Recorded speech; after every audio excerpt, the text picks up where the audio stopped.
Hello, beta. Good morning. This is Mentor Dushyant Bola, sir of English. Today, with a new chapter that is named as The Enemy. The Enemy. क्या मतलब होता है बेटा enemy का? दुश्मन होता है ना. That's been written by Paul S. Buck ने ये लिखा है, जो उनके ऑथर है. तो सप्लीमेंट्री का आपका चैप्टर है, देखते हैं कि कौन सी एनिमी थी और क्या हुआ था. क्या वाकई में दुश्मनी निभाई गई है, भाईचारा निभाया गया? ठीक है बेटा, आइए. डॉक्टर सडाओज हाउस, क्या नाम है इनका बेटा पूरा? Doctor Sadao Hoki's house was built on the Japanese coast में इनका हाउस बना हुआ था. It was set upon rocks above a narrow beach surrounded by pine trees. कहां बना हुआ था? आसपास क्या था? एक नैरो बीच था और आसपास क्या थे? चारों तरफ पाइन ट्रीज थे. ठीक है. डॉक्टर सडाओ फादर, बेटा डॉक्टर सडाओ के जो फादर थे वो काफी सीरियस और ट्रेडिशनल मैन थे अपने आप में. कभी भी वो मजाक नहीं करते थे या कभी भी वो सडाओ के साथ खेले नहीं, क्योंकि वो काफी रिजर्व थे.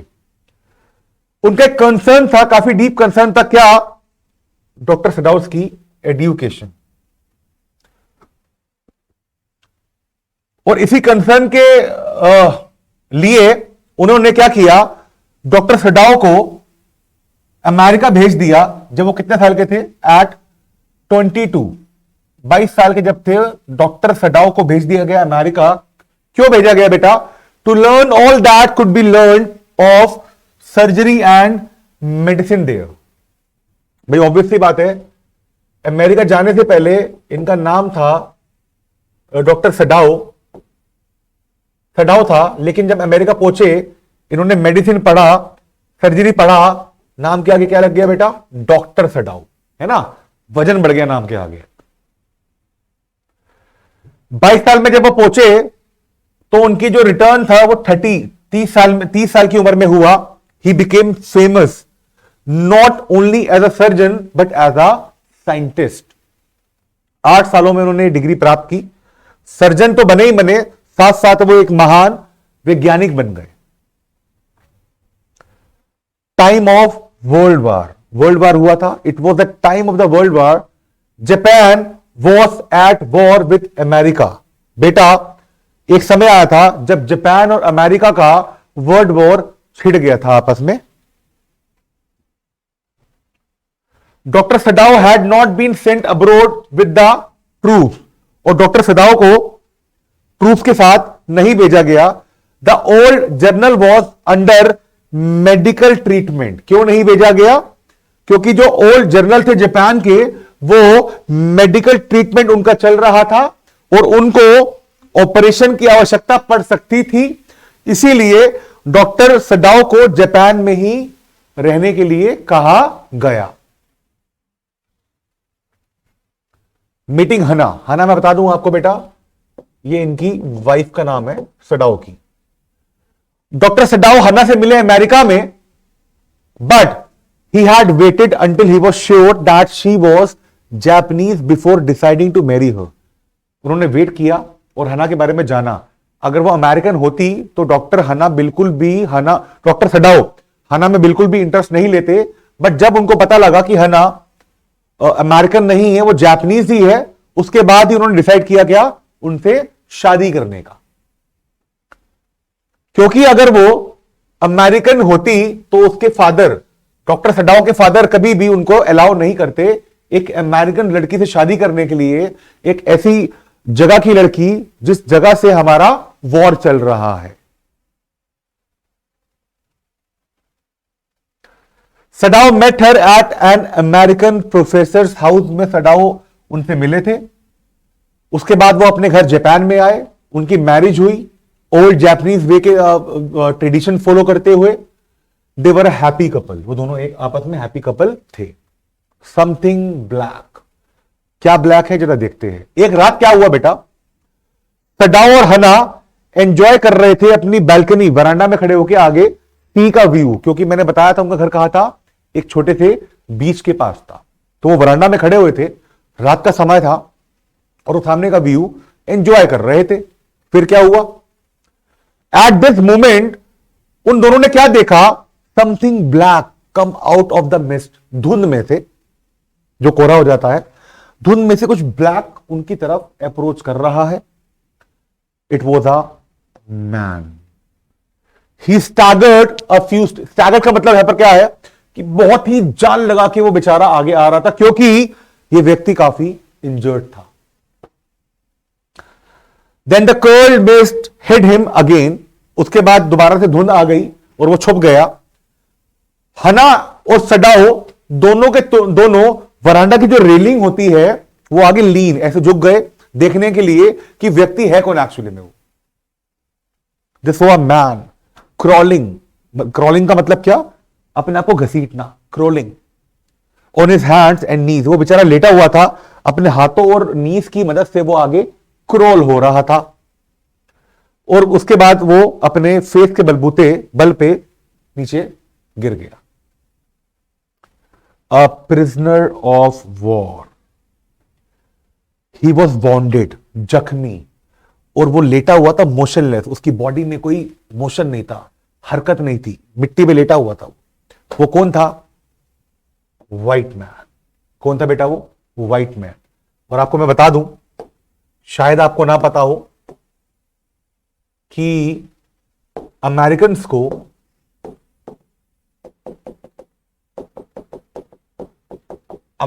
को बोला जाता है बेटा व्हाइट, और हमें उनकी नजर में बोला जाता है ब्लैक. चाहे हम जितने भी गोरे हो, कॉम्प्लेक्स जितना भी फेयर हो, बट इंडियंस उन लोगों के लिए क्या है? ब्लैक है. They are called white. तो वो सोल्जर, या फिर कह सकते हो प्रिजनर, कैदी था. तो सोल्जर ही वो वॉर का. वो कौन था? White man, American. कहां दिखा उनको वो? जापान में. On the right side of his lower back Sadao so a gun wound had reopen.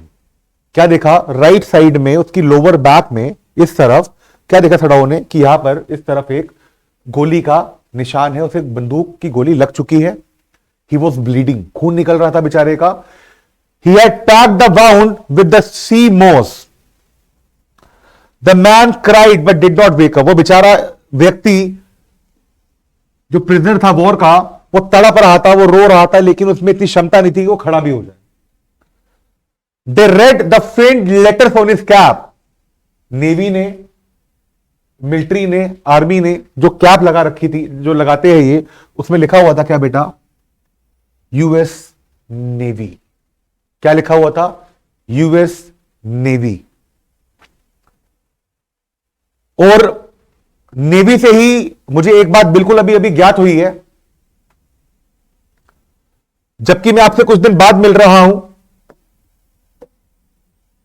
अभी कुछ समय पहले ही एक बहुत दुखद हादसा हुआ है. एक ब्रिलियंट पर्सनैलिटी बिपिन रावत जी, जो कि तीनों तल के हेड थे, सीडीएस थे. जल मतलब कि नेवी, वायु मतलब कि एयरफोर्स, तल धरती मतलब कि आर्मी. इन तीनों तल के वो हेड थे, जो कि एक हेलीकॉप्टर क्रैश में मरे नहीं हैं, वो शहीद हुए हैं. जिनके साथ और भी व्यक्ति थे, और पायलट इवेंचुअली बहुत जख्मी होने के बाद हॉस्पिटल में एडमिट थे, जिनको हम आज के टाइम में खो चुके हैं.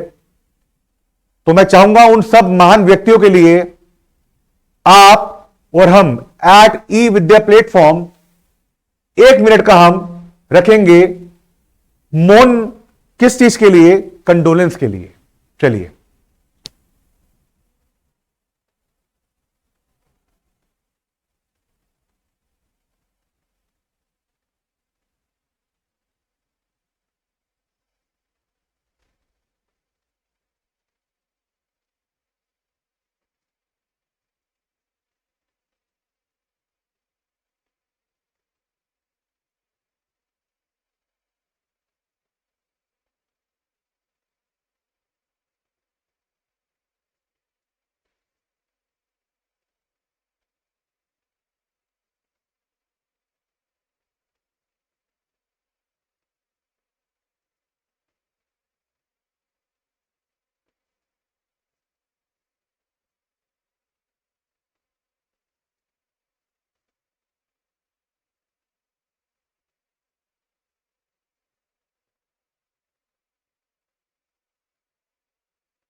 और हम भगवान से प्रार्थना करते हैं कि भगवान उनके फैमिली मेंबर्स को काफी शक्ति दे, हिम्मत दे इस दुखद समय से लड़ने की। बढ़ते हैं आगे।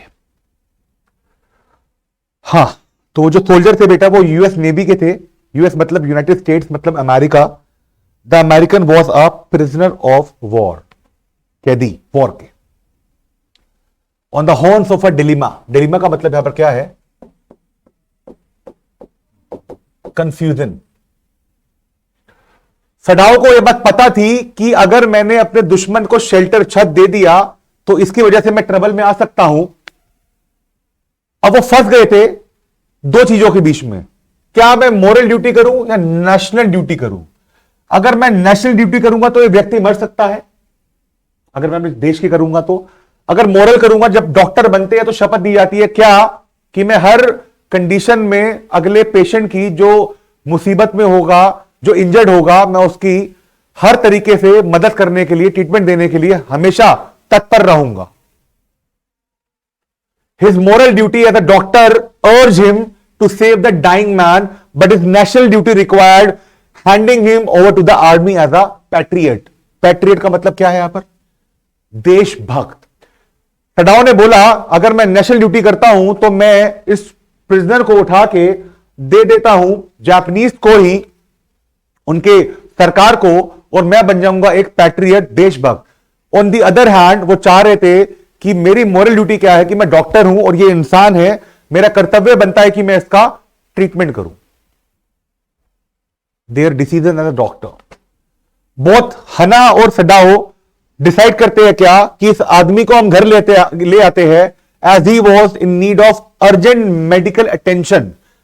अगर कुछ समय में इनको मेडिकल अटेंशन नहीं मिला तो इनकी मृत्यु नहीं कहना चाहूंगा मैं, अगेन शहीद हो सकते हैं ये। तो उन्होंने डिसाइड किया कि हम they should tell the servants also, जो उनके घर में काम करते थे, कि हम इनको भी बता दे। रिएक्शन थे सर्वेंट्स का। सर्वेंट्स ये बात सुनकर काफी डर गए कि उनके मास्टर कर क्या रहे हैं। They thought that their master should not heal the wound of that white man, कि उसको ऐसा नहीं करना चाहिए, ट्रीटमेंट नहीं देना चाहिए। Even Yumi refuse to wash a white man and return to her work. Yumi कौन है? उनकी डॉटर हना और सडाओ की। हना हरसेल्फ ने टॉम की ब्रेस्ट, छाती और फेस को स्टीम किया गर्म पानी से, सो दैट उसका ब्लड वहां से निकल जाए, साफ हो जाए वो। Now her anger was ebbing. अब उसका गुस्सा शांत हो रहा था। Need for operation. Sadao ready थे ऑपरेट करने के लिए। He was completely absorbed in his work. वो अपने काम में पूरे डूबे हुए थे। उन्होंने बताया हना को she would need to give anaesthetic to the man. इसका मतलब एक ऐसी दवाई जिसे ऑपरेशन सर्जरी से पहले दी जाती है किसी पेशेंट को, सो दैट सर्जरी के वक्त वो पेशेंट नींद में ही रहे, बेहोश रहे, जाग ना जाए। बुलेट, गोली अभी भी वहां पर थी उसकी बॉडी में। He had already lost much blood. उस प्रिजनर का काफी खून बह चुका था। हना का रिएक्शन देखते हैं। हना इस चीज को नहीं देख पाई, उसके खून को, और वो रूम छोड़ के चली गई, क्योंकि हना ने कभी भी ऑपरेशन नहीं देखा था। सडाओ अपना काम करता रहे, but she came with a bottle and some cotton in her hand. उसके बाद with a very clean and precise incision the bullet was taken out. बहुत सावधानी से बुलेट को बाहर निकाल लिया गया। The man quivered but was still unconscious. वो व्यक्ति तड़पा लेकिन अभी भी वो पूरे होश में नहीं था। उसने हल्की सी आवाज में बोला, he only muttered a few words in English. Doctor Sadao ने डिक्लेयर किया that the man would live in spite of his sufferings. अभी भी वो जिएगा, सर्जरी सफल होने वाली है। Man waking up. तो जो जवान व्यक्ति था, सिपाही था, वो उठा। वो बेचारा बहुत वीक हो चुका था क्योंकि उसका काफी ब्लड बह चुका था।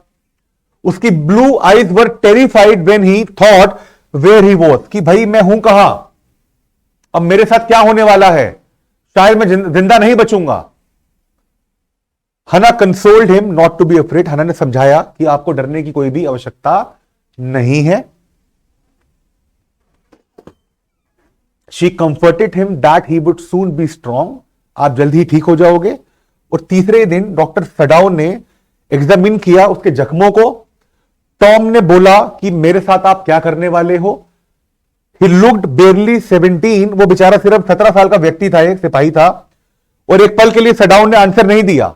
Tom was a prisoner of war and should have been handed over to the police. वो वॉर का कैदी था, उसको पुलिस के हाथ दे दिया जाना चाहिए था। Fears of the servant. The servants felt that they could not stay if Sadao hid that white man anymore in the house. कि अगर आपने इसको रखा घर पर तो हम यहां से चले जाएंगे। People would think that they liked American, और लोगों को लगेगा जापानीज होने के बावजूद आप अमेरिकन को लाइक कर रहे हो तो हमारे साथ भी रिस्क हो सकता है। The servant grew daily more and more watchful. Sadao wanted the prisoner to get up on his feet. सडाउ चाहते थे कि अपने पैरों पे खड़ा हो जाए और वो प्रैक्टिस करे अपनी स्ट्रेंथ को गेन करने के लिए डे बाय डे।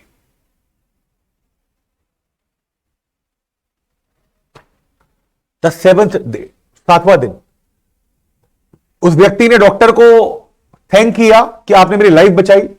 डॉक्टर ने उसे वार्न किया, कॉशन किया, आप मेरे को थैंक मत करो इतनी जल्दी, क्योंकि the last stitches had been pulled out, वो निकाल दिए गए। The young man would be all right within a fortnight. Fortnight का मतलब 15 डेज के अंतराल में वो व्यक्ति रिकवर कर लेगा। 7वें दिन सर्वेंट वहां से उसको, उसके घर को, सडाउ के घर को छोड़ के चले जाते हैं। फियर्स ऑफ हना। और उसी दिन एक मैसेंजर आता है जो मैसेज लेके आता है, कहां से? ऑफिशियल यूनिफॉर्म में सडाउ के हाउस वो आता है। वो क्या कहता है सडाउ को कि आपको पैलेस में आना पड़ेगा क्योंकि जो जनरल है वो काफी दर्द में है। लेकिन जब वो ऑफिशियल यूनिफॉर्म पहन के आया तो हना को क्या लगा कि इन लोगों को पता लग गया कि हमारे घर में एक अमेरिकन प्रिजनर है, लेकिन वो ऑफिशियल क्यों आया था? क्योंकि जनरल पेन में थे। तो इस बात को जान के हना ने कुछ चैन की सांस ली। तो जब सडाओ से गुड बाय बोलने के लिए आए, उस हना ने अपना एक डर बताया। She had thought that they had come to arrest him. Sadao ने प्रॉमिस क्या किया कि मैं जल्दी इस व्यक्ति से, अमेरिकन से मुक्ति पा लूंगा, हम डेंजर से बाहर आ जाएंगे। Suggestion given by the journal.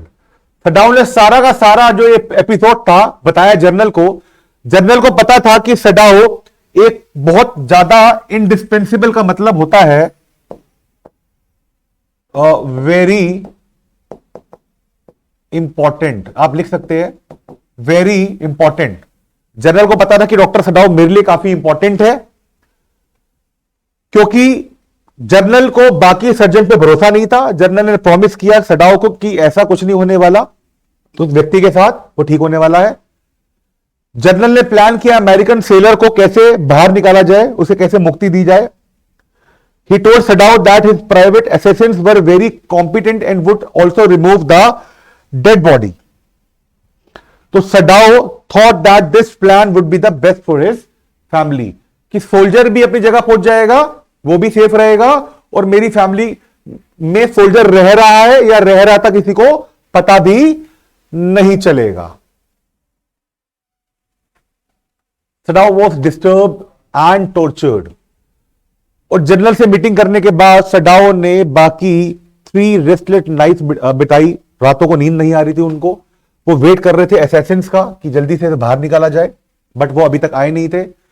Finally the torture became too much for him to bear. उन्होंने क्या प्लान किया? He plan to get rid of the enemy himself, कि मैं इस एनिमी को अपने आप ही भेजता हूं। His planning and necessary steps. अगली ही सुबह वो गेस्ट रूम में गया। उसने क्या देखा? ही thought of putting his boat in the shore that night, कि मैं अपनी बोट को उस किनारे लगा देता हूं खाने के साथ और क्लोथिंग के साथ, जिस बोट में बैठ के वो एनिमी अपने देश पहुंच चुके। The American might be able to row to that little island not far from the coast, जो कि जरा दूर नहीं था कोस्ट। और सबसे अच्छी बात थी कि उस आइलैंड में कोई रहता नहीं था। अगर वो एनिमी उनके घर से जा रहा किनारे तक, तो बाकी के लोग उसे नहीं देख पाएंगे। He gave all the necessary instructions to Tom, मतलब कि वो प्रिजनर, और उसको अपना फ्लैश लाइट भी उसने दे दिया। सजेशन दी टॉम को, क्या उन्होंने क्या बोला? He told Tom that he should flash the light 2 times if he needed something. आप 2 बार फ्लैश दिखा देना अगर आपको कुछ चाहिए। Once if everything was fine. और आपको एक बार फ्लैश जलाना है अगर सब कुछ ठीक चल रहा है तो। He must do this only when the sun had dropped under the horizon. जब सूरज ढल जाएगा ये आपको उसके बाद ही करना है, क्योंकि रोशनी में फ्लैश दिखाने का कोई मतलब नहीं बनता। He added that Tom could find many fish to eat, but he should eat them raw, lest the fire would be seen. जब तक आपको आग नहीं दिखती, आप मछली को कच्चा भी खा सकते हैं। Even Hannah did not know about this plan. Sadao had told Tom to wait for a Korean ship को आने दो, हम आपको उसमें भेज देंगे। General forgetfulness. सडाओ जनरल के पास जाते हैं और इन्फॉर्म करते हैं क्या कि अमेरिकन जा चुका है, और जनरल इन्फॉर्म करते सडाओ को क्या, that he forgot about the prisoner. General कहते हैं मैंने अपने असिस्टेंट्स इसलिए नहीं भेजे थे कि मैं इस प्रिजनर के बारे में भूल गया था, क्योंकि मैं ठीक नहीं था। He told Sadao not to leak this information to anybody. ये बात किसी को बताना मत। सडाओ को अपना रिवॉर्ड मिल चुका था। He did not receive any signal. No one was on the land. The prisoner had gone safely. वो प्रिजनर अपने देश सुरक्षित जा चुका था। Sadao remembered that he had great difficulty in finding a place to live in America because he was a Japanese. Sadao को अपनी बात याद आई कि मैं जापानीज था तो मुझे अमेरिका में रहने के लिए जगह नहीं मिल पा रही थी, तो ये भी बेचारा अमेरिकन है, इसको जापान में रहने की जगह नहीं मिलेगी। तो डॉक्टर सडाओ ने नेशनल ड्यूटी नहीं निभाई, उससे भी जरूरी जो ड्यूटी है वो निभाई, क्या? Moral duty. मैं आपको एक बात और ऐड ऑन कर दूं, अगर 2 देशों के बीच में, फॉर एग्जांपल इंडिया पाकिस्तान के बीच में वॉर होता है, उस वॉर को खत्म होने के बाद अगर इंडिया की लैंड पे पाकिस्तानी सोल्जर रह जाता है तो वॉर खत्म होने के बाद उसको मारा नहीं जाता, उस जख्मी सोल्जर को पानी पिलाया जाता है, खाना खिलाया जाता है, उसको ट्रीटमेंट दिया जाता है। वॉर के ड्यूरेशन में नहीं कह रहा मैं, जब वॉर खत्म हो जाता है उसके बाद पूरा मोरल ड्यूटी से उस व्यक्ति को ट्रीट किया जाता है।